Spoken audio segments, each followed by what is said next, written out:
Hey guys, welcome back to another episode of Five Drinks at Midnight. The show we bring the questions, guests bring the drinks. We try to wrap up before midnight. Today we're talking to writer, author, educator Billy Abbott. But before we do, like and subscribe. It'll really help us out. Let's get started.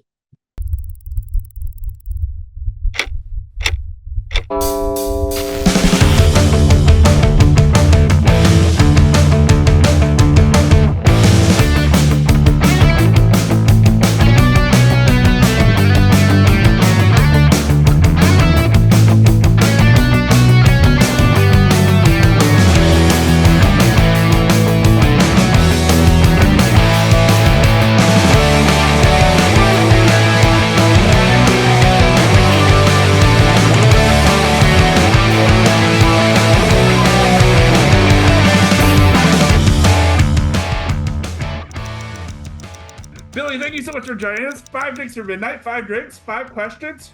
Midnight, whatever comes first. It's gonna be a lot closer to your midnight than it is our midnight, but thank you so much for joining us. How you doing today, sir? Well, great. Well, thank you much for having me. I've a busy day at work, busy evening drinking and talking. Sounds good to me. All right, awesome. Yeah, we'll get you, good kickoff. We'll get you a little liquor on a Tuesday. So, sounds like a good Tuesday night to me. So I guess, question number one, what are we drinking first? First drink, which may seem a strange thing for boozy related things, but I am a person of wide-ranging drink appetites, as should hopefully become noticeable from the pile of things I have on the floor, which you can't see.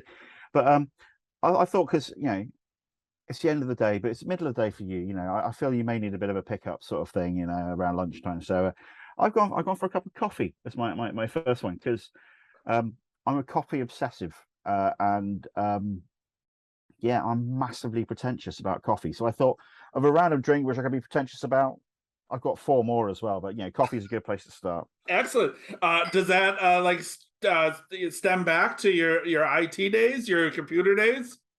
Yeah, well, I couldn't, in my office these days, I can get by with drinking on the job, because that's just like a part of the job. But no, back in my IT days, I lived entirely on a diet of caffeine, basically. When I used to work in the US, we had a fridge full of Mountain Dew and Coke. And when I was in the office back in the UK, I drank lots of very pretentious coffee. And the reason why I do drinks, the reason why I do food, the reason why I do all these things is because I'm obsessed with the flavor of things. And hence, coffee, pretentious. I've even got a pretentious serving jug. Please though, I'm cheap, so this is a rip-off pretentious serving. It's not even a real Hario. This is a cheap Amazon knockoff. But yeah, so coffee is yet another thing that I'm very, very pretentious about. All right, well, amazing. Cheers. Chin chin. There we go.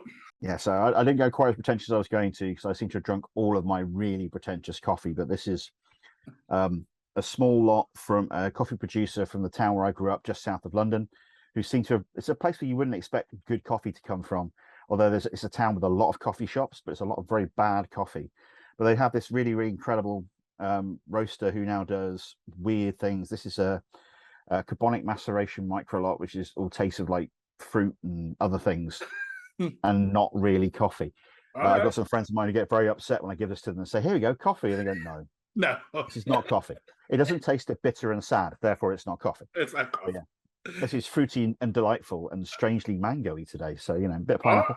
All right, well, I'm just drinking run-of-the-mill local blend. So I am not a coffee person, so I have no idea. But I just went to the local shop and said, give me a bag, and brewed it up. So this is one of the wonderful things about the world of booze and the world about coffee and everything, is that most people don't realize there's this whole huge pile of stuff behind until you sort of like dig into it. Coffee, I didn't realize that there was so much there until I sort of went along to a coffee shop, and there was a special pop-up thing of a guy called James Hoffman, who's an incredible coffee guy in London, and they had this huge, like half a tree as a table, and this special hot water machine that generated hot water within 0.1 of a degree of what temperature you wanted. And he was doing all these flights of coffees brewed at different temperatures in different ways. I just went, boom, mind exploded. Unfortunately, skipped out of work for 45 minutes every week to go and sit there rather than have lunch, and sit at the table and say, please teach me, Mr. Hoffman. Still watch his videos today. He's great on YouTube, incredibly sarcastic in a way that screams stereotypical Britishness in a way that I very much enjoy. Oh, Yeah, so I learned all about this, and it's the same with all drinks. Sit there and go, oh, whiskey tastes of whiskey. Then you suddenly go, oh no, there is much more to this than I thought. And it's that whole thing of when you dig into almost anything, there's this whole rabbit hole you can dig into and disappear down. And coffee's yet another one. there we go. Well, all right. Well, let's jump right into it. So, question one, I mean, how does a guy go from IT into the whiskey world and then also become like a whiskey author and writer, educator, master of whiskey? Yeah, number one is, do not follow this as career advice, please, in any way, shape, or form. This is not career advice. Scarily, I've been doing career things for years, but I've recently started working with a group to be part of their vocational training and education group and sort out internships and stuff. Do not listen to these words. This is not how to ruin, it's how to ruin your life, maybe, but not how to rule your life. No, my family have always been boozy fans, and so my mum and dad, big wine fans. Parents are divorced, and my dad's still a wine fan and works in the wine industry. My mum's still a wine fan. My stepdad's a wine fan. My stepmom doesn't really care, but she quite likes wine. It's nice. And so, when I grew up, we went to lots of wine tastings and things, and they had a brewery in my town, so I'm a big beer fan since before I was allowed to drink. Went to university eventually and started helping run my hall of residence. So like my dorm bar that we had. One of the glorious things about universities in the UK, drinking age of 18, none of this 21 rubbish you guys have. So it's me helping run the bar, and then started working in the bar and started learning more about all these other drinks, and got really, really into whiskey after one night when the bar manager said, I'm going to teach you about whiskey. And we said, is it free? And he went, yeah. It's like, brilliant. Yeah, we're in. We're students. You give us 6 whiskeys. We're having that. We're really happy. So I sat there necking a load of whiskey and got to Talisker, which is like our second to last one. I went, ooh, these were nice. This is interesting. Ooh, what is this? And they gave us some Lagavulin 16 as our final whiskey. And it's just like, okay, bang, mind explodes. Now I understand there is something more to this I want to get into. And then I spent loads of my sort of spare money on buying whiskey. Then I started work and I flew to the US quite a lot. We used to work out in Connecticut, up in Stamford and Norwalk, lovely places. And on the way out, I buy Scotch whiskey. I put it in my bag, fly back and buy American whiskey on the way back. I have a whole collection of empty bottles of Jack Daniel's Monogram, the little leather jacketed bottle, which cost me $35 a time in like 2000, 2005 when it was around, and now goes for like $900 a bottle, which I drank and just went, that's all right, put some ice in that. Anyway, yeah. So, but no, so I did this, and I had a blog. It's like the old days of LiveJournal, where we didn't people didn't blog to try and make money or anything like that. It was a blog to keep in touch with my friends and just said, I've done a thing. Yep. And then I started writing little bits of pieces about drinks and stuff on there. And people said, oh, maybe you should write a real blog because you seem to be all right at writing, which is a surprise to me because I'm a computer scientist and failed physicist. I'm not a writer by sort of like natural inclination, it seems. Yeah, so I started writing. People liked it. Started a blog, wrote about food and drink. Went to this event called the Blaggers Banquet, where a bunch of bloggers got together to do a big charity thing, because there's a whole bloggers are blaggers, we're people who just try and get stuff for free. Sure. And so we got stuff for free, and then we sold tickets to the event and raised loads of money for charity. I worked behind the bar, and people said, yeah, you're right at writing about food and stuff, but you really seem to like drink, and we mean that in a nice way. Maybe you should write about it. So I woke up in the morning with a massive hangover. And a blog. It seemed, the joys of being a computer programmer for so many years and being a sysadmin and playing around with stuff means that I can set up a blog while absolutely blind drunk. Sure. And I bought a domain name and everything. So Billy's Booze blog appeared. Wrote about that for a while, and then I popped in to see my current employers just to see if I could get into some tastings for free. This is what I remember. My colleague Tim, I was out drinking with this weekend actually. He remembers it entirely different and remembers him encouraging me to come and work for them. And neither is my boss. He doesn't remember any of this at all and barely remembers me starting to work for him. He keeps on thinking I'm somebody else back then. So anyway, however it happened, I ended up walking down the road from my flat where I live now. It's an hour commute into the center of London where I used to work. It's 15 minutes walk to the office I went to interview in. Walked in, did this interview, and at the end of the interview, I sort of said, So I thought I'd just come in and try and get some tastings. And they said, no, this is a job interview. We'd like to offer you the job. Although the final question from the boss was, do you really live only 15 minutes walk down the road? And I said, yes. And then he said, I would like to offer you a job, which felt like it was a conditional and that everything else I'd said was entirely irrelevant. And it was just closeness. It was just location. Just location. But anyway, no, so said yes. I left my beautifully well-paid job in the city of London working as a computer programmer in the finance world, became a writer, which is a significantly less well-paid job. Love my old job, love my new job. I've never worked as hard as I have done in the last decade since I started becoming a writer. But then in the past 10 years, it's just been me learning, speak to people, getting out there, continuing to write. We write the Whisky Exchange blog for years. A few years back, I took over as head of training, and we decided that external training was me going out and doing tastings for people, which I've been doing anyway, but I thought actually it's now officially part of your job rather than you just doing it anyway. When lockdown hit, I was doing a lot of training, a lot of talking to people, a lot of writing blog posts and things. And a friend of mine who 10 years ago, when I first started, writing about booze, they grabbed me and said, you should write a book. I like the way you write. You should write a book.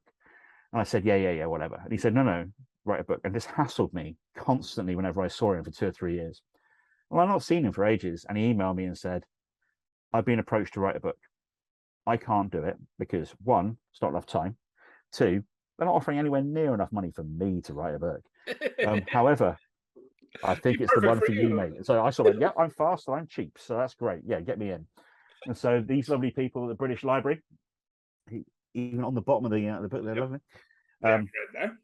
Not all of them do. So there's a whole series of books, you see. So this series is actually, loads of random things. It's a series of what is now 10 books, with an 11th one coming soon, I think, of books at the British Library. Started off with this one, The Philosophy of Beards. This is a reprint of a book by a guy called Thomas Gowing from 1854, which is summed up really by the quote on the front, which says, the absence of a beard is usually a sign of a physical or moral weakness.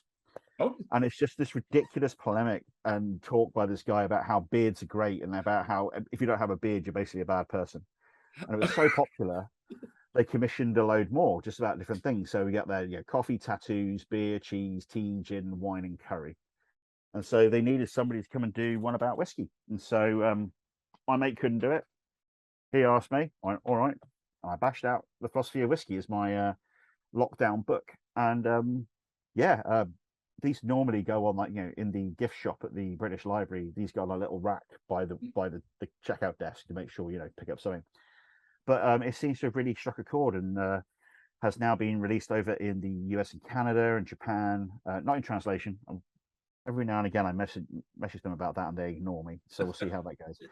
But there's what's it called, a Kindle version of it, and it's done well enough that I got an email from them saying, wow, this is done well.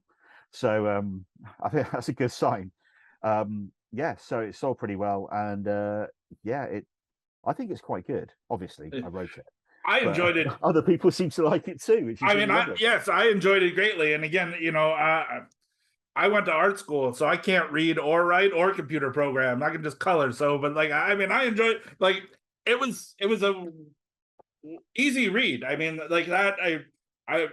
I thoroughly enjoyed it. So Excellent. That's quite an accomplishment. It's a weird one, having written a book anyway. I'm somebody who's written on the internet. I've got very little. I've got some print bits and pieces. I was a reviews editor for a magazine and all that sort of thing. But I'm a computer programmer who types stuff into a computer and it goes on the screen. Somebody seems to have put it onto paper and cardboard and sent it to me from Malta. Yeah. This is all printed in another country and everything. It's just ridiculousness. And so it's a bit of a weird one, and people seem to really enjoy it. And that's the thing which I really like. I've been writing for years because I enjoy writing. People seem to enjoy what I write, and people have come back and said they enjoyed this as well. So all good. But career path of been your career that you spent 10 years building after 4 years at university and coding since you were 5 years old, which is where I started. My dad's computer programmer, electronic engineer and programming. He started teaching me when I was 4 or 5. So when I leave, 33. So whether that's 28 years of training, of doing a job, and been it all to become a writer about booze. When I left the interview, the boss had said, "Let me know. You've got time. Just let me know in the next week or so what you reckon." So I phoned my mum, I phoned my dad, and I walked the long way home. 20 minutes I rather was than gonna say, 15 minutes. is that 20, 25 minutes? It's only 10 minutes now. We moved offices and warehouse 5 minutes closer to my flat. It's great.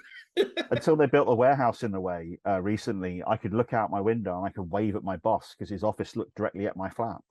But I phoned them both up, and my parents both had the same reaction, which was, do what you want to do. Don't worry about that. We support you for university because that's what we want to do. We'll make sure you do the right thing. Is there a staff discount? Yes, definitely go for it. Definitely go for it. So, yeah, I've been keeping my my mum in fancy vermouth, and my dad occasionally in a bottle of whiskey. Although he's worked in the booze trade himself, he left the wonderful world of electronic engineering and all that sort of thing, and ended up working for the International Wine and Spirits Competition, which I'm a judge for. And so he ended up taking home lots of the leftover booze. So I don't need to keep him in booze. He's got more gin than anybody could ever drink in their lifetime, and one of the best whiskey collections I've ever seen. And it's just sort of like, oh, we don't need this. Here you go, Dave. So, sweet. So yeah, it's a bit of a weird career path, and yeah, it's a bit all over the place. It's definitely not one to follow. It's but the thing for me, I always sort of say about it is that I really enjoy my old job. My old job was, people say, oh, you must have hated it. It's like, no. It was really difficult to leave. I've been really fortunate in that I've only had 3 real jobs. I'm, how old am I now? What year is it? 20. I'm 44, and I've been a barman at university. I've worked for a financial data company, and I've worked in the whiskey industry for a shop.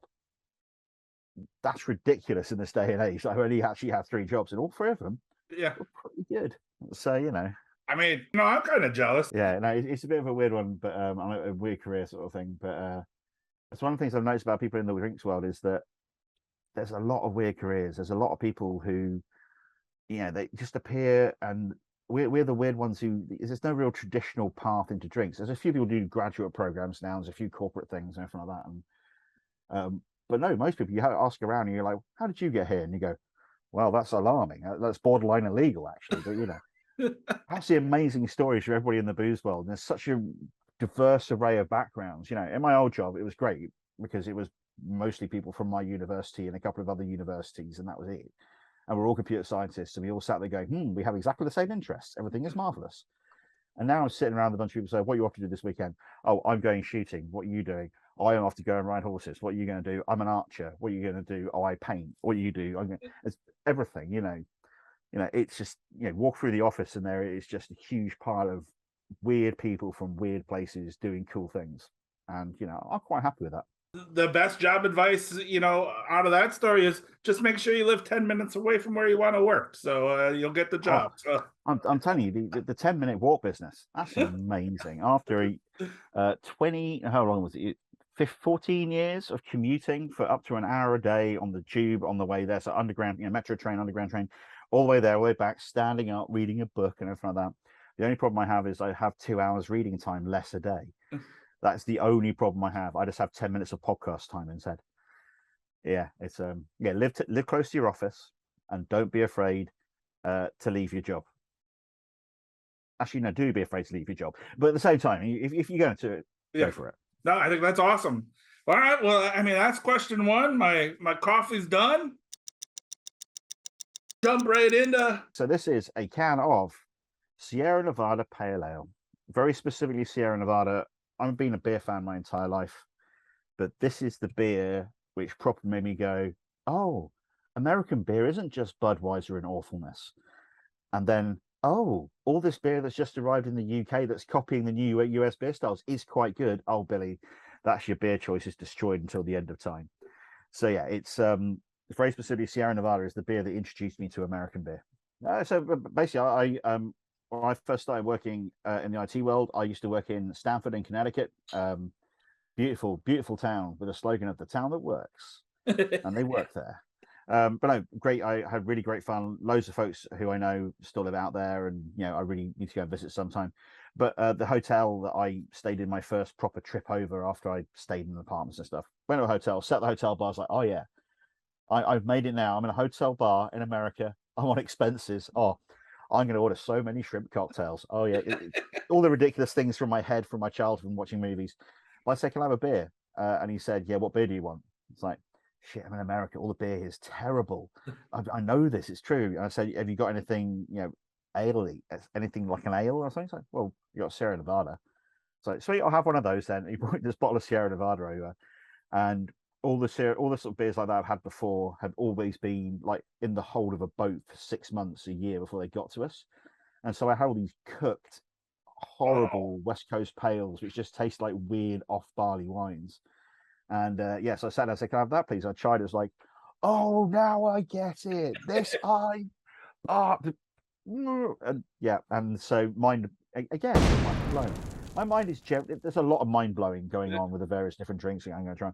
But no, this sort of made me go, okay, wait a minute, this is actually good. Although I just need to check the date on it, because I even wrote about this a little while, but 180520. Oh, that's right, actually. It's only 3 months. That's pretty good for over here. Yeah. But no, I had a bottle of Sierra Nevada sent to me by the folks behind. I think Heineken own a chunk of it. And they sent over to bloggers, and so I just put in the fridge. Oh, fridge beer. That's just normal beer you get down the supermarket now. And then one day I went, a week later, I went, oh, I'll have that. Cracked it open and went, no, this is the freshest one of these I've ever had. And it looks at it being like, bottled a week before I got it. So 2 weeks, airmail, so not too hot. Yeah. And I then went out. I wrote about fresh beer and how important it was. I went down the shops and bought 2 more bottles of questionable sell-by dates. And I got an email back from a Heineken rep who used to cover West London and who is now one of the sort of like the main sales reps in the US. And his comment was, by the way, what's the really off one from this shop? I was like, yeah, how do you know? It's like, I always had troubles with them when it was on my patch. I'll send you some more. So send me a case for telling people about the fact that you need to make sure that beer is fresh. And yeah, so Sierra Nevada is just, every now and again has popped up. It's owned by Heineken. So if you're somebody like me who is all about small brands and things like that, which is strange, I now seem to work for, my company got bought by Pernod Ricard, so I now work for the second biggest drinks company in the world, but never mind. I've always fought for smaller brands and everything like that, especially in the beer world in the UK. It's so difficult to survive. That Sierra Nevada is a beer which I should probably hate, but they're really cool. The guys behind it have got a lot of cool things. I've got friends of mine who are brewers in the US who have done collaborative brews with them. They do big brew days. They support people in the US as well.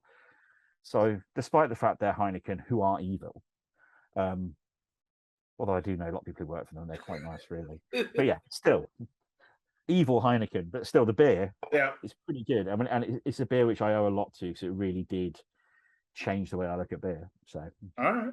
Well, cheers. Chin Jim. That's all right. A little bit stewed, but not too bad. All right. Well, question 2 then. You classify yourself as a teacher. What's the biggest life lesson we should know, and what's the biggest life lesson you've been taught? Sure. We're getting into serious questions. I mean, I know we just met. I say serious question. I have to think about these ones. Biggest life lesson I should know, that I have many of them, and that the drinks world has taught me most of them. I don't know if you ever heard of a guy called Mark Watt. Mark is he runs with his wife Kate. They run Watt Whisky, a great independent bottling company. The number one life lesson I've learned is, do not try and drink at the same rate as Mark Watt, because I think the first time I woke up face down on a bunk bed at a whiskey festival with my iPod broken on the floor because I just smashed it out of the bed onto the floor. I couldn't find my glasses. I was just like panning around. I sort of levered myself up and found that my glasses were embedded in my chest in 2 pieces. There's a load of photographs, and I had a whole day of tastings to host. So there's a load of pictures of me at this festival with half a pair of glasses, because I just every now and again just do this, look around the room and go, right. If anybody's got any questions, please raise a hand and also shout at me. That'd be great, Because I can't see you. Yeah. Yeah. That's a very big life lesson. Do not expect sympathy for a hangover from anybody. That's also another good life lesson, which is especially true in the booze trade. Outside the booze trade, I turn up at work, computer programmer sort of thing, going, oh no, a bit tired today. And then we go, oh, never mind, Billy. Big night. Oh, yeah, well done. Yeah, sort of thing. Yeah. Turn up in the office, you go, oh, I got a bit of a hangover. And the entire office goes, yes, we all do. That's what happens. Shut up and work. So, yeah, don't expect sympathy in a situation where you really shouldn't expect sympathy. But, yeah. No, I think so. My teaching is, I generally try and avoid life lessons because I've said before, I am such a not model of what people should do. I have been entirely unsensible. I try and be nice to people at least, so that's the thing. But I think generally overall biggest life lesson I've learned is that generally that if you are not a dick to people, then people are not a dick to you.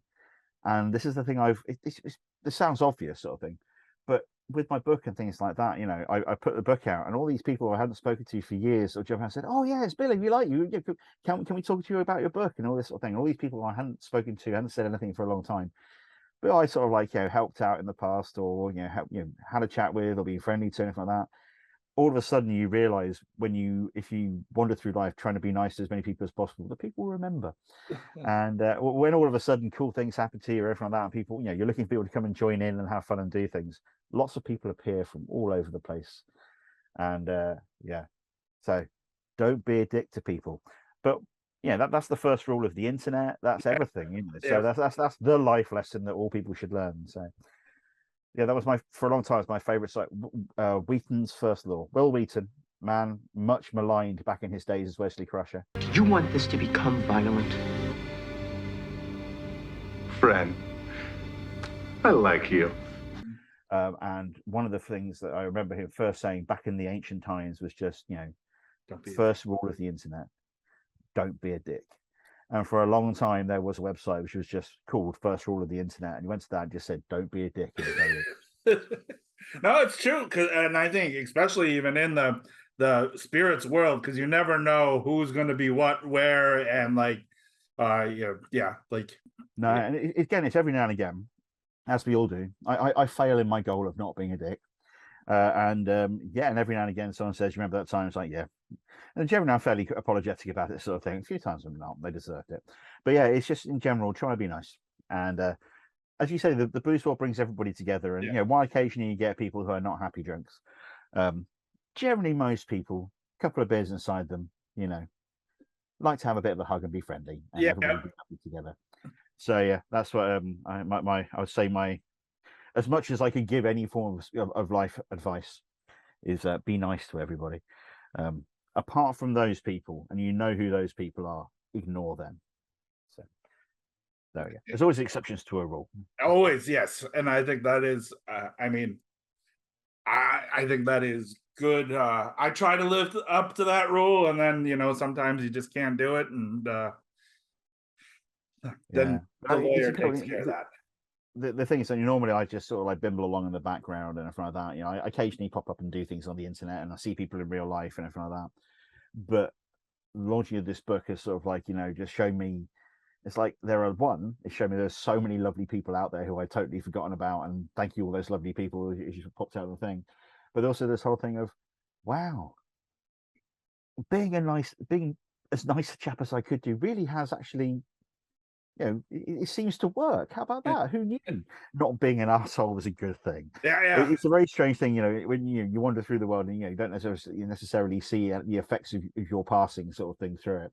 Every now and again, I hear sort of when I teach people and things like that, when I do my sort of training courses or classes I used to do back in the time, I hear from someone saying they've done something cool. Really like the idea of being a teacher. I always have done, because you can help people along and affect people's lives and all that sort of thing. And a number of people were sort of popped in and said, oh yeah, you remember that time you were lovely and did that thing? Here we go. Oh yes. All because my book suddenly means that people come out of the woodwork to say hello again. It's a lovely situation. That's awesome. Yeah. Be lovely. There we go. There we go. I think that is perfect advice that people should live by. So cheers to that. Be lovely. So all right. Question 3. Drink 3. What are we drinking? For drink 3, we are drinking some Japanese spirits. I've got a couple. Shochu is the spirit mainly. There's sort of another sort of subtype, which is the main thing I play around with, which is called Aomori, which is like a slightly more old. old-fashioned, simple, but more complex.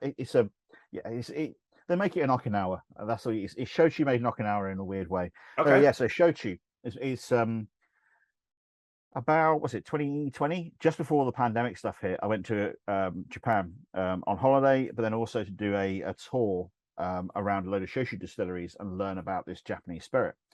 I came back and they literally closed the country behind me.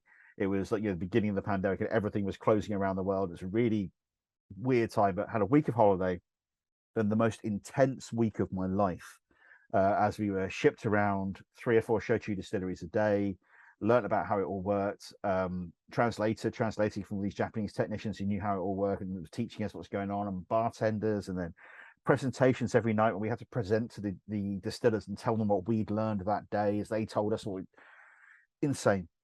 But at the end of it, I came out with a massive love for this drink. It's a hugely very different flavor. It's made out of rice, it's made out of sweet potatoes, it's made out of barley, it's made out of loads of different bits and pieces. But the one of the bits that really sort of got me at the beginning of our trip, the bit which properly hit me most, was going to Okinawa and trying this stuff called awamori, which is made with a very specific type of koji, which is the mold that turns all the starch in rice into sugar. It creates like smokiness to it, and they do old ones, so they age it in clay jars. Which, of course, if you're somebody who comes from the brown spirits world, aging something in a jar, that's not going to change its flavor. There's no wood involved. Totally changes the flavor in ways that science is trying to understand. They're doing research. It's amazing stuff. Okay. So I really like it. I've got some stuff. This is Matsufuji, which Nice. is an awamori from Okinawa. It's an aged one. It's not that old, I don't think. I think it's maybe a 5-year-old one, I think.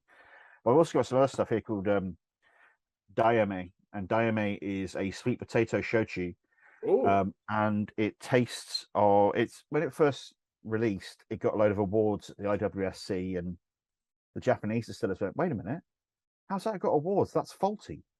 Because it smells of lychees. It's just pure tropical lychee fruitiness to it, in a way that's ridiculous with sweet potato. And so it was a style that was not very popular in Japan, which has now become a lot more popular in Japan as people have realized that actually it's really popular elsewhere, and they've tried it because it just wasn't made very much. But the thing I am going to drink now is because the different ways of drinking it. So Dayame, you probably drink it with some ice, maybe on with some soda. I'm going to drink this Matsufuji, in a traditional fashion for sort of aged awamori, which is I'm going to pour it into a little clay thing, which is like your little server. All right. And then you drink it from a little cup called a chibuguwa. Chibuguwa? My Japanese is terrible. I don't really speak Japanese. I just occasionally say words and hope they say the right thing. So chibuguwa. And this is called a kala, because they used to put a little marble inside it. And if you shake it around when it's got liquid in, it doesn't make much noise. But if it's empty, it makes a big kala rolly marble noise to let you know that you've run out of booze. So in the traditional way of pouring this is you put a little cup down. Unfortunately, this is the bit where I try and demonstrate my coordination, which is I've had 3 sips of beer. It's fine. Yeah. So what you try and do is you try and pour it at a height to try and get aeration, but also makes a little bubbly noise and you get bubbles in it, and it looks really cool. But these are tiny, tiny little cups. So like So it's basically okay, I'm going to concentrate for a second. There we go. So you sort of go like that. There you go. Spill it all over my desk, which you can't see. But so this stuff, it's about 30%. It goes between like 20 and 30%. So not particularly strong. But the stuff which you normally drink on its own, the aged stuff, got to like 40%, sometimes a little bit higher. And you drink it in these tiny little cups, and it tastes of mushrooms. It's like maple syrup and mushrooms as it gets older. It's really fresh and briny to start with, so it's almost like drinking seawater. And after a few years in a clay jar, it turns to this maple syrup, and it's an amazing transformation. I absolutely bloody love it. So, jeez, Kampai. It's Good stuff. Also, drinking in tiny cups, so it's really difficult to get drunk. All right. So, question 3. We talked a little bit about it. You talked about how the book kind of came about. When we interviewed Robin Robinson, he has the Whiskey Companion book. He talked about how he just kept writing and writing and writing with the book, and like he was like scheduled. Like the book actually turned out to be like something like 800 more pages than what he was scheduled to do. What did you find the most difficult about writing your book? Well, as you may have noticed from me just talking the last however long we've been talking, I like to talk, and consequently also that I like to write. And so I'm not somebody who's known to use one word when I can use 10. And so the biggest problem I had with the book was stopping writing, because I didn't. You know, my style is I write loads and I edit it down a tiny bit, and I have these huge long things. My style is normally have these tortuous passages of text that nobody enjoys apart from me, but I don't care because I love them. And I was working with an editor and I was told you have a grand total of 15,000 words. Off you go. And so, okay, I have 6 weeks for one, which is not loads, and two, I have 15,000 words. So I was writing away, tippy tappy sort of thing, and I've got a pile of notebooks everywhere. But I had this notebook I was working my way through. Where has it gone? Yeah, so I got a notebook with all of my sort of notes for the book in it, and filling that up while watching TV, especially. Yeah, there we go. Oh no, that's wrong. There we go. My Philosophy of Whisky field notes book. So that is the entire book basically in one little notebook. Okay. All the bullet pointed notes of what I needed to write. And a lot of it was written while watching the Snyder Cut of the Justice League. That was the entirety of the history of Irish whiskey, in a grand total of the 17 hours or however long that stupid film is. Anyway. Yeah, so I sat down, for instance, the Irish chapter. I sat down, I read a few books, I made a load of notes, especially a book which I've hidden in my shelf now, a book called Glass Apart by Phil O'Connor, which is an incredible book about the history of pot still whiskey, but also just covers the history of whiskey really, really well in Ireland. The social history. He's a social historian, so he's got loads of that side of things. So I learned a load about Henry VIII and the sort of early days of the English being arseholes to the Irish. Yep. My people. Yeah, so sort of learning about that and reading these notes. And so I wrote originally, I said, I'll just write a short chapter about this one then. Okay, yeah. I've only got 15,000 words. I don't have that much space yet. So I wrote a 6,000 word social history of Ireland and Irish whiskey. I then realized that's half my book. I can't do that. So I had to chop down the 6,000 words down to 900 words. So the entire book is me taking a huge pile of text about a thing which I'm quite passionate about and which I'd learned a load of stuff about, and chopping it down to a tiny fraction of it. There's a bit on Canadian whiskey in there, and Canadian whiskey doesn't get loads of love in the book world. I tell people when they ask about it. So there's 2 books on Canadian whiskey. There is Canadian whiskey, and also a guide to Canadian whiskey, and they're both by Davin de Kergamo. And so it's not really that's literally all the books on Canadian whiskey in the modern times. So I try to put together a nice chunk about that to let people know it is an important whiskey in the world of whiskey. And then I had to chop it down to 700 words. And so my problem, all the difficult bit all the way through, I think, so 15,000 words. And when I got through my history section, I hit 26,000 words. So almost double my overall word count. And I had to, when we went back, I chopped out a load of stuff. I had a chat with the editor, and they wanted more of the history of the whiskey around the world and global history, rather than other bits and pieces we were going to put in the book. So I cut some extra chapters and everything like that, and then we spent the time cutting down. I did it all, and I was quite impressed myself, and I delivered it on time. And I received a lovely email, which I still have kept away from my editor, just saying thank you so very much for not only delivering the book on time, but also to word count. And it's like, yes. But I suspect they don't hit both of those at the same time very often.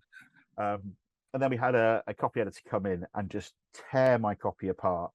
And again, this is I've had a couple of editors, and while I've not always got on well with them and everything like that, they've always taught me something. And this editor I have never met, and we communicated only through edit marks in the side of a document. And she taught me loads about how to write properly. It's changed the way I write again. And my favorite review of the book was the first copy that we sold was sold to me. We had some pre-release copies were sent to the Whisky Show last year in London, and I bought the first one to make sure that I bought the first copy of my book. About a week later, I signed it and gave it to somebody, having forgotten it was my copy of the book. But oh no! it had a sticker on the back saying Billy's book. I've done that several times now, and other people have had my copy of the book a number of times. But I sold it to my friend Ollie, who works for Elixir Distillers. Really great friend of mine, worked together for many years, and he pinged me that night, having gone home to read it. And he said, you know how normally you write big, long, torturous paragraphs that nobody wants to read apart from you? It's like, yeah. You know how this book is all written in nice short sentences, is really clear, and is really nice and fun and easy to read? It's like, yeah. Maybe do more like this. And that was the entirety of the review. It at the same time as being the most ultimate zing of all times, it's yeah, you're right there, actually. So yeah, while I still do write torturous sentences that are just for me, I try and put other bits in there now as well. Excellent. So yeah, it's been the most difficult bit though was that thing of just taking my normal writing style, which is quite verbose, and chopping it down the information and pruning, because there's a lot of color to whiskey history. You know, there's all these extra little bits we could just put in there, and in the book there's these asides, like single page little things of here's a little story, here's a little story.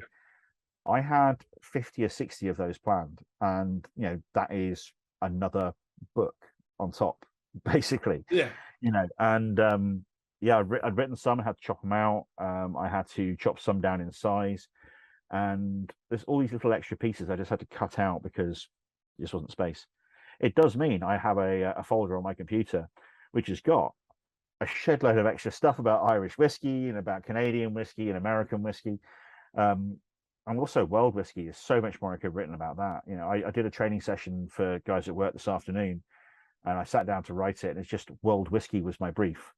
So I've got, like, for an hour long session of training, I think I've got 57 slides.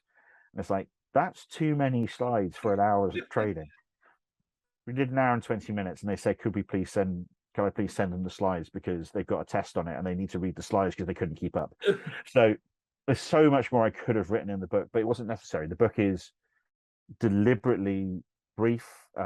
Someone the other day posted a picture of it next to a cigar and described it as one cigar long, which I thought that's perfectly sort of what we're after, you know. It's not a massive in-depth thing. I've got enough notebooks up here behind the camera of things which are the massive in-depth book I hopefully will write one day. But this is just an introductory thing, and yeah, keeping it as that, the discipline of, you know, for Robin sort of thing, you know, he's got so much in his brain, trying to pour that out on the page and then thinking of more things that he wants to get out, then having the ability to do that.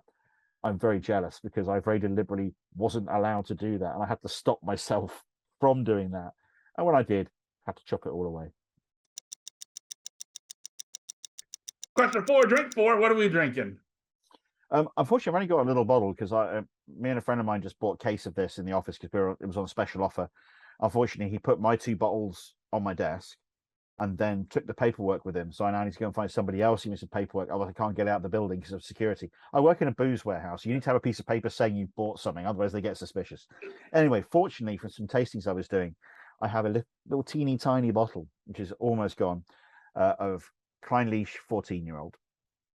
I got a little bottle as well, because I couldn't find it here in New York, so I had Mike from Travel Bar hooked me up because he had it at his bar, so I got a little sample from Mike. So, yeah, because basically, this is my the standard thing you get if you work in the whiskey world is people say, "What's your favorite whiskey?" And so you choose a whiskey which is not necessarily your favorite, but is a whiskey that you can say is your favorite, which people aren't going to say anything about, but which you do like. And anyway, so Kleinleach 14 is my default. What's your favorite whiskey? Okay, because you can get it fairly easily, although it seems not in New York currently. It's reasonably priced. It tastes bloody good, so I'm very, very happy to drink it whenever I can get hold of it. And it's got just enough geek cred that the geeks won't go, "Oh, that's not a very good whiskey." all right. You know, if I said Cardew, you know, 12-year-old, which is a very nice whiskey, but it's not. It's mainstream. They love it in Spain. The geeks will go if you try and drink it. It's Right, nice. right. But Kleinleach, it is the Geeks distillery. It's the distillery which was there for years and was always part of Diageo's portfolio, which never went anywhere. But people would go, "Have you heard about Kleinleach? It's really good."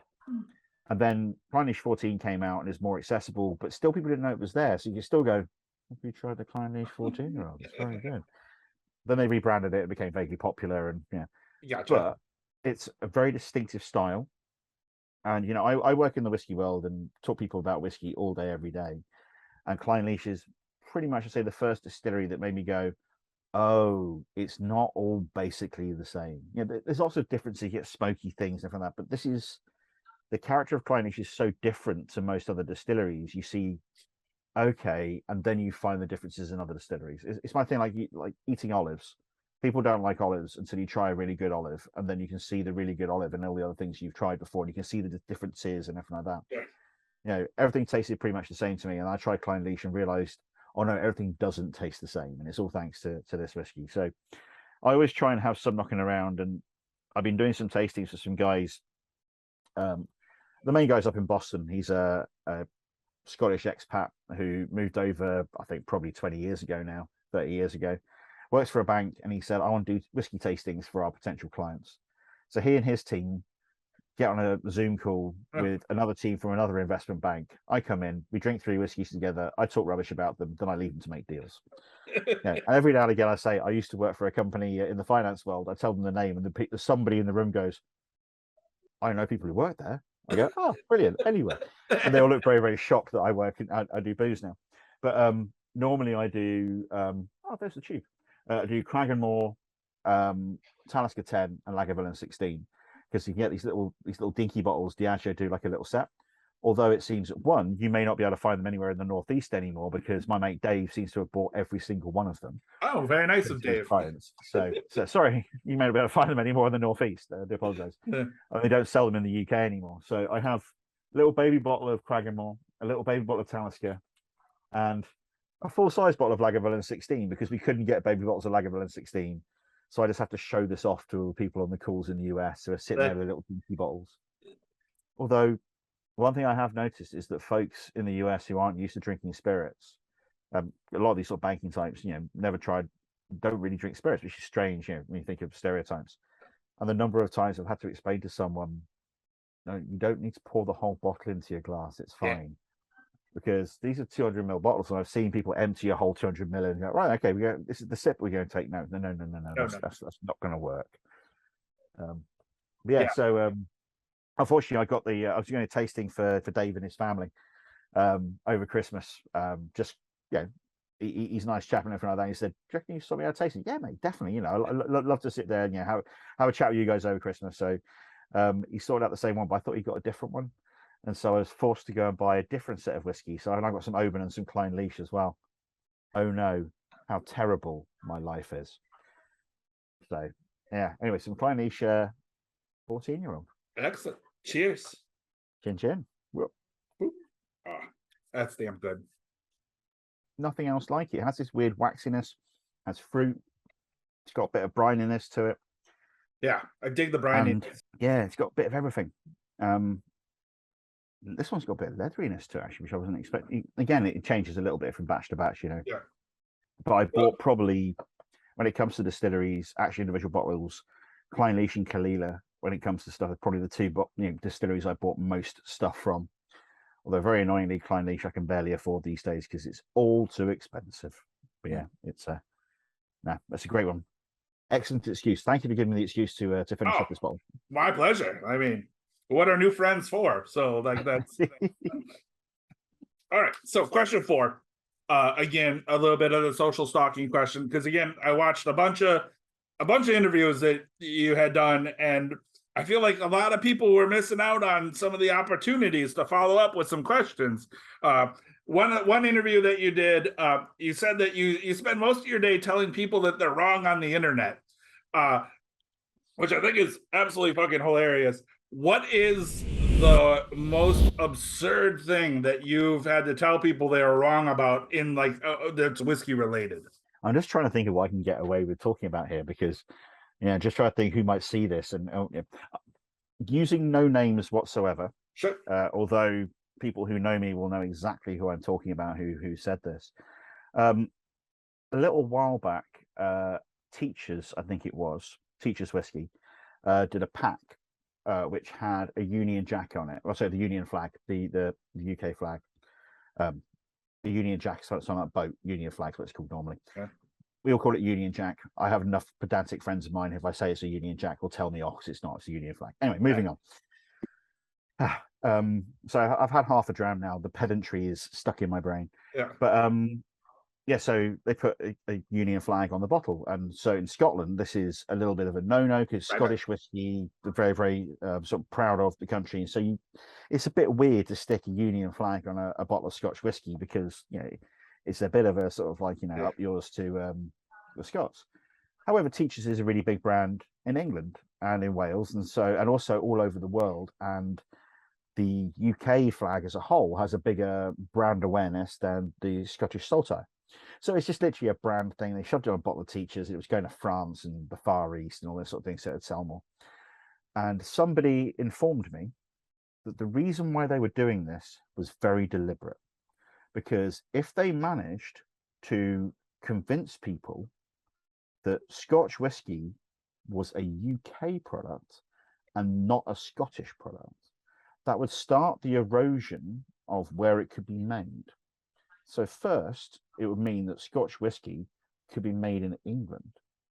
And then, as that destroyed the concept of Scotch whiskey coming from Scotland, it could be made overseas. So they would make it in China and mass produce it and destroy Scotland and then shut down all the distilleries and make everybody redundant in Scotland because they don't care about Scotland. Yeah, so I made comments about wearing tinfoil hats and all that sort of business. And so I explained that was obviously not the case. And they said, you would say that, you're English. And it all went downhill from there, really. So I'm fairly certain, literally, the reason why they shoved a Union flag on a bottle of Teachers is so they could sell a few more bottles somewhere in the Far East. Sure. Not because they were trying to undermine the concept of Scottish sovereignty. So when it comes to grand scale things, that's pretty huge, That is a good full on, like that's a deep conspiracy. Like that is. I love a conspiracy theory. When I was younger, I was certain I'd been abducted by aliens and believed every conspiracy theory under the sun, that sort of thing.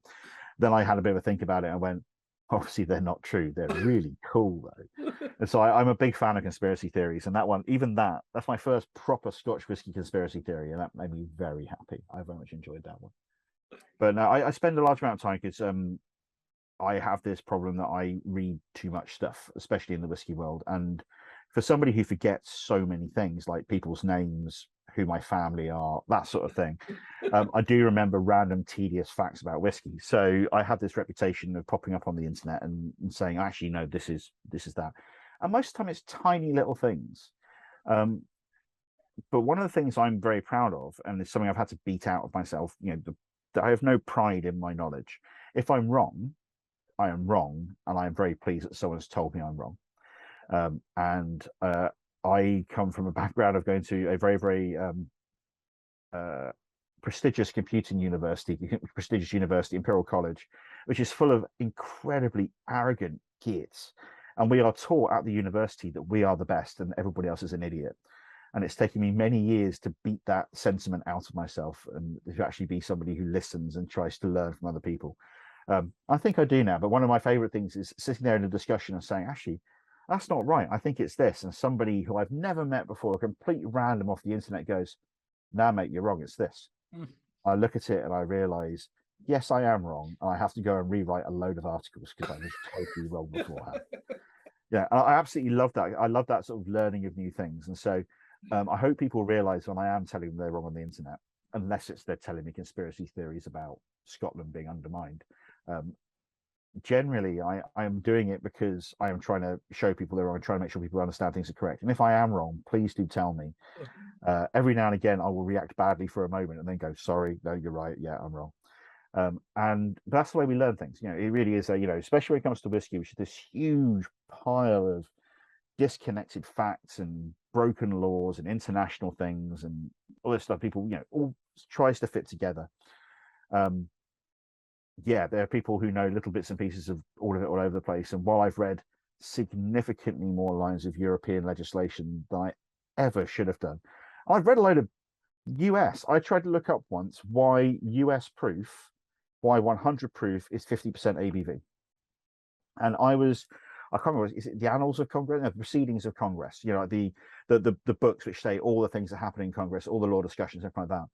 I went back through about 100 years of those trying to find mentions and doing searches on Google Books and things like that, looking out for proof and trying to find alcohol stuff to try and find out when Congress discussed it and decided and how they decided, only to discover that they just said, and it will be decided that that first proof, which is 100 degrees proof, first proof will be 50% ABV, full stop. Hours of reading these things, and I do this. Yeah, I enjoy reading these sorts of things. So, but not all of it sticks, and not all of it's right, and sometimes it's misinterpreted. And so, yeah, I'm always up for being told I'm wrong. Especially if in the book, if anybody sees anything wrong in the book, just email me. Don't post about it on the internet. Just email me quietly. Right. I found two mistakes. I've now discovered that one of them isn't a mistake because I copied it out of one of my reference books, and actually it's interpretations of an event, and I thought I got the wrong sides. Turns out I didn't. All right. The one mistake is in the picture captions, which I did not do. All right. Yeah, someone said that Dublin's in Middleton. So Middleton is in Dublin, and Middleton is very much further south than Dublin. Yeah, Cork. Yeah, but so I do tell people they're wrong on the internet, but I do it with love. With love. Rule number Not one: always, don't be a dick. So, but sometimes you got to be. Well, I say on the internet. Yeah. I try not to be, but yeah, the internet just demands a certain soupçon of dickishness every now and again. Portiskeag is I was trying not to do anything that's sort of really attached to my day job. I work for the Whisky Exchange. I do a load of stuff with Whisky Exchange, and Elixir Distillers, our former sister company. But Portiskeag is a whiskey that is very close to my heart. Back when I first started playing around and was helping select whiskies and that sort of thing, Portiskeag was, apart from a single bottling of Kilchoman for the Elements of Islay, which I was given 2 samples and told, please choose which one is best. I chose the best one. It was obvious. We bottled it. People said it was great. Well done, me.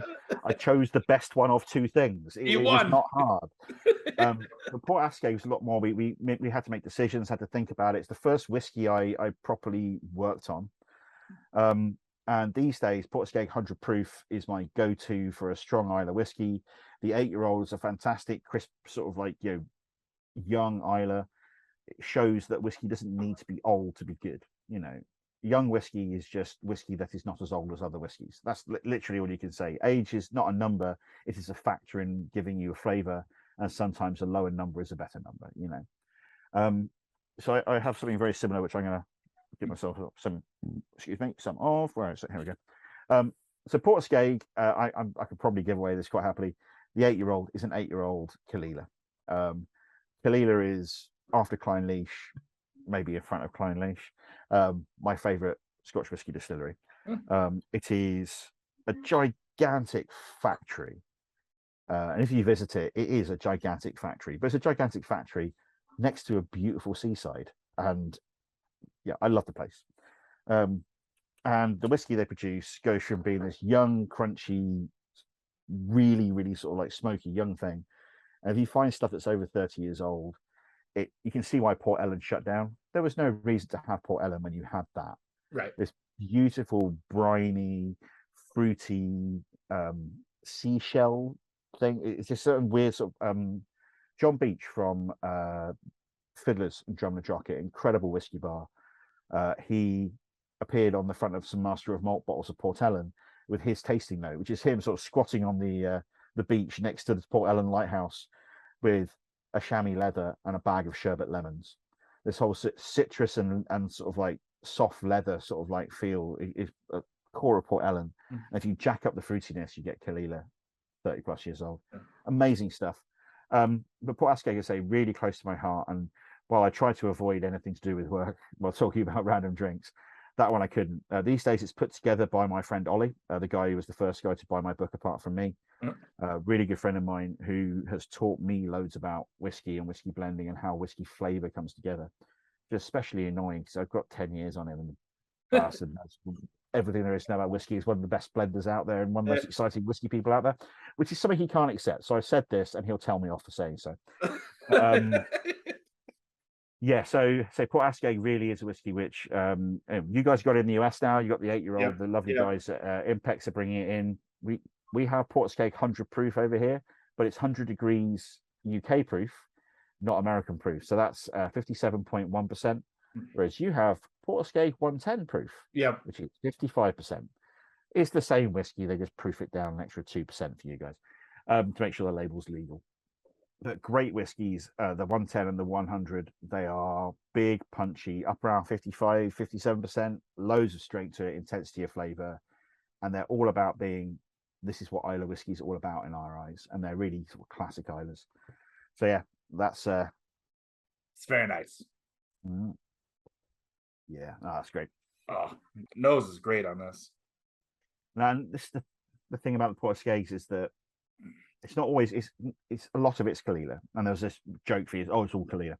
I especially enjoyed that when it wasn't Kalila and somebody stood in front of me when I deliberately knew it wasn't and claimed to my face, it's obviously Kalila, this one. You can smell it. So, oh, really? That's South Coast Kalila then, is it? Okay, if you say so correctly. Whiskies in the series have been from Kalila, they've been from Lefroy, they've been from Bunnahabhain. They're all single malts, but they are potentially from different distilleries on the island.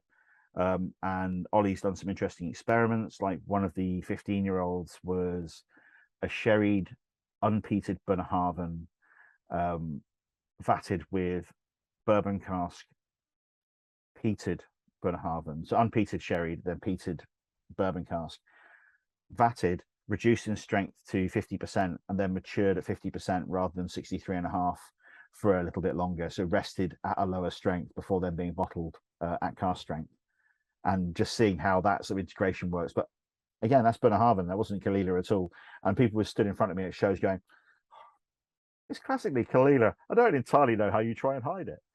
And the Lefroy, a sherry cask Lefroy, everybody assumes was Kalila as well.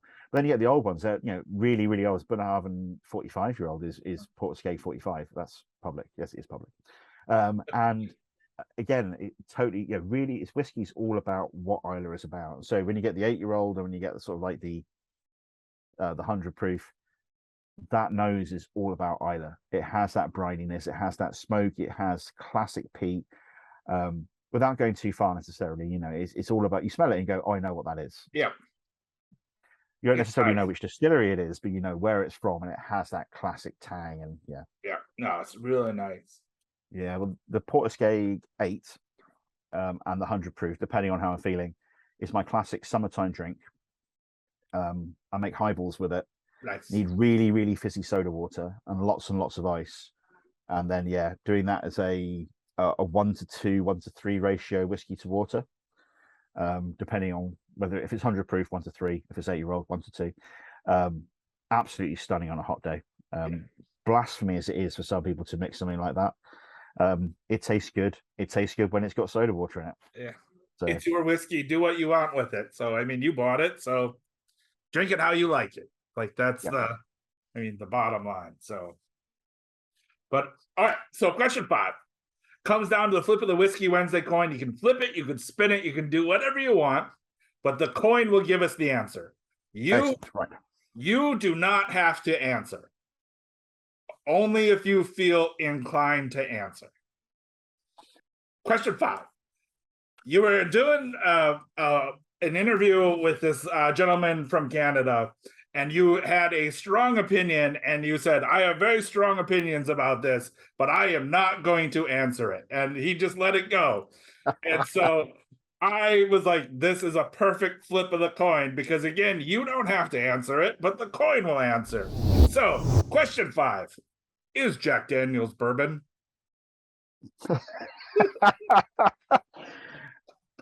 The internet will come for you. It will. And they will come for me too. Right, here we go. Make sure I don't break anything here. Right.